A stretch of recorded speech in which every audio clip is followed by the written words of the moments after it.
Bismillahirrahmanirrahim. Assalamualaikum warahmatullahi wabarakatuh. Alhamdulillah wassalatu wassalamu ala Rasulillah wa ala alihi wa sahbihi wa man wala wa ba'du. Saudara-saudariku dimanapun Anda berada, kembali berjumpa dalam program Pertanda. Pernah tahukah Anda? Pernah tahukah Anda bahwa Imran alaihissalam bukanlah seorang nabi, namun keluarga besarnya begitu dimuliakan dalam Al-Quran, bahkan terpilih menjadi satu di antara 114 surah yang difirmankan oleh Allah Subhanahu wa Ta'ala. Pernah tahukah Anda bahwa Imran alaihissalam menyiapkan keluarga besarnya bukan sekedar menjalin rumah tangga biasa, namun kompak dengan istrinya Hannah alaihissalam membangun tarbiyah yang kuat dalam kehidupan rumah tangga yang dihias dengan bingkai samara, sakinah, mawaddah, rahmah. Pernah tahukah Anda bahwa Imran dan Hannah keduanya kompak menyiapkan generasi terbaik yang diridhai oleh Allah Subhanahu wa Ta'ala, yang bahkan dimulai dengan perencanaan sejak sebelum Hannah mengandung.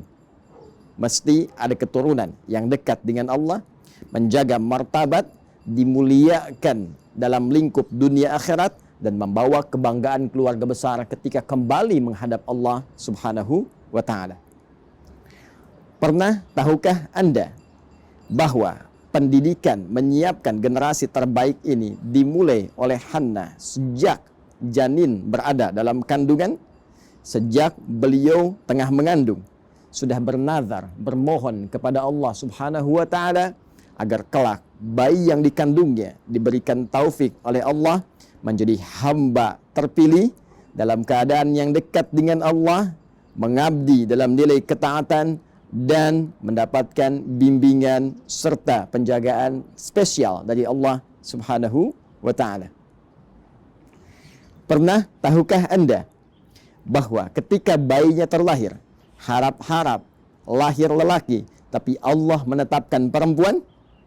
Namun dahsyatnya, ia diberi nama dengan nama sesuai perencanaan semula, sebagai hamba yang menjaga diri dari segala perbuatan yang tidak Allah ridhai, sekaligus bisa membangun ketaatan dalam rangka mendekatkan diri kepada Allah Sang Pencipta alam. Maryam itu nama yang disematkan kepada anak yang baru terlahir ini, sekaligus disertai iringan doa agar ia dijauhkan dari bisikan-bisikan setan yang bisa menjerumuskan dalam perbuatan durjana yang paling dalam. Pernah tahukah Anda bahwa Imran dan Hannah tidak sekedar mencukupkan harapan pada sebuah doa yang dibangun ketika bayinya mulai terlahir dengan cita-cita yang teramat tinggi, namun keduanya kompak menyiapkan tempat terbaik bagaimana Hannah bisa menyiapkan anak perempuannya Maryam agar terkonsentrasi bisa mendekat kepada Allah dengan cita-cita yang telah digariskan, disepakati dengan suami yang sangat dicintai. Mihrab menjadi tempat pilihan.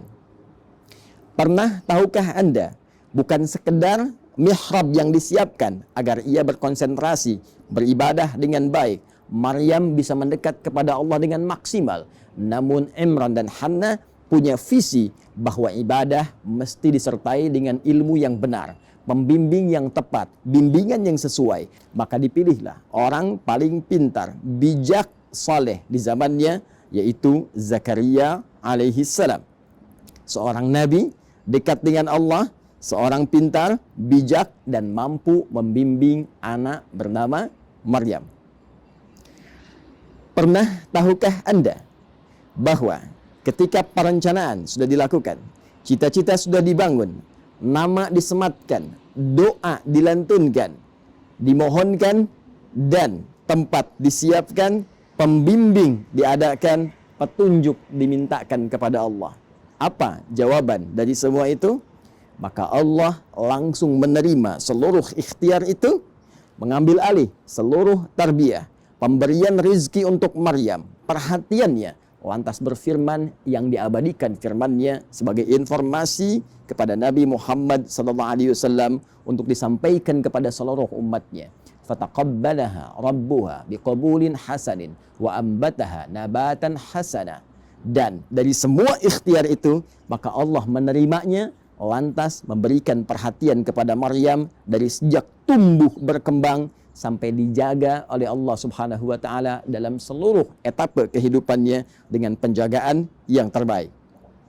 Pernah tahukah Anda, bila Allah sudah menjaga seorang hamba, maka tidak berkehendak ada hamba lainnya untuk turut campur dalam penjagaan dan pemberian perhatian yang dimaksudkan? Sehingga selevel Nabi Zakaria pun setiap mengantarkan kebutuhan Maryam, maka Allah sudah menyiapkan sebelumnya. Kullama dakhala 'alaiha Zakaria al-mihraba wajada 'indaha rizqa. Setiap kali Nabi Zakaria alaihi salam, sang murabbi Maryam, sang pengasuh Maryam, sang pembimbing Maryam yang mengantarkan segala kebutuhannya sebagai ikhtiar kemanusiaannya, maka setiap datang ke mihrab Maryam sudah menemukan seluruh kebutuhan Maryam sampai beliau berkata, "Ya Maryamu, anna laki hadza?" Wahai Maryam, dari mana semua ini?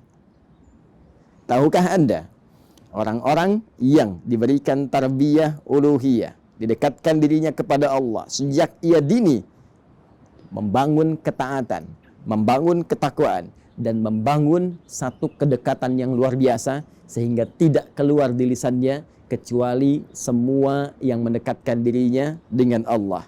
Maka Maryam berkata, qalat huwa min indillah. Ia berkata, paman, wahai pengasuhku, semua yang engkau dapati ini bersumber dari Allah Subhanahu wa ta'ala. Tahukah Anda, saudara-saudariku, Maryam bukan nabi, Maryam bukan rasul, Imran bukan nabi, Imran bukan rasul. Pun demikian Handa. Keluarga ini manusia seperti kita, namun mendapatkan keistimewaan dari Allah Subhanahu wa taala karena mereka membangun tarbiyah usariyah, tarbiyah keluarga yang bercita-cita mendekatkan diri kepada Allah Subhanahu wa taala. Seakan Allah ingin memberi pesan bahwa manusia manapun, walaupun bukan nabi, bukan rasul, namun berusaha membangun ketakwaan dirinya kepada Allah, membangun cita-cita sejak dini. Siapkan anak Anda mau punya passion apa? Apakah seorang ahli tafsir? Apakah seorang ahli hadis? Apakah seorang ahli fiqih? Siapkan bahkan sebelum ia hadir dalam kandungan. Berikan ia nama sesuai dengan harapan, cita-cita yang orang tuanya telah menyiapkan dia. Jika ingin menjadi ahli Quran, misal berikan nama Muhammad Ahlul Quran. Jika ingin menjadi paham hadis, misal berikan nama Muhammad Fahimul Hadis. Jika ingin menjadi ahli fiqih, misal berikan nama Muhammad Faqihul Islam. Seperti Hannah dan Imran memberikan nama Maryam sesuai dengan cita-cita keduanya. Berikan fasilitas tempat yang menjadikan anak yang diharapkan dengan nama yang disematkan dekat kepada cita-cita yang telah ditetapkan. Muhammad Ahlul Quran, berikan tempat yang bisa membuat ia lekat dengan Al-Quran. Hiasi tempatnya dengan hiasan mushaf yang mudah untuk dibaca, mudah ditemukan, mudah untuk digali, mudah untuk dipahami. Dan yang terakhir, yang tidak kalah penting, cari, temukan pembimbing terbaik yang bisa mengarahkan anak itu sesuai dengan harapan, cita-cita, sesuai dengan petunjuk Allah Subhanahu wa ta'ala. Jika ikhtiar ini telah sempurna, maka biarkan firman Allah yang berbicara, biarkan takdir Allah yang berjalan, dan biarkan kekuasaan Allah yang meneruskan seluruh ikhtiar-ikhtiar kita untuk menyempurnakan jawaban dari apa yang dijanjikan. Allah berjanji akan menerima, Allah berjanji akan merawat, memerhatikan, dan memberikan segala hal yang dibutuhkan dalam pertumbuhan setiap generasi yang dicita-citakan. Pernah tahukah Anda bahwa semua kisah tadi terkumpul dalam Al-Quran surah ketiga dengan namanya Ali Imran, keluarga besar Imran. Dibuka dari ayat ke-33 sampai dengan 37. Pertanda, pernah tahukah Anda? Assalamualaikum warahmatullahi wabarakatuh.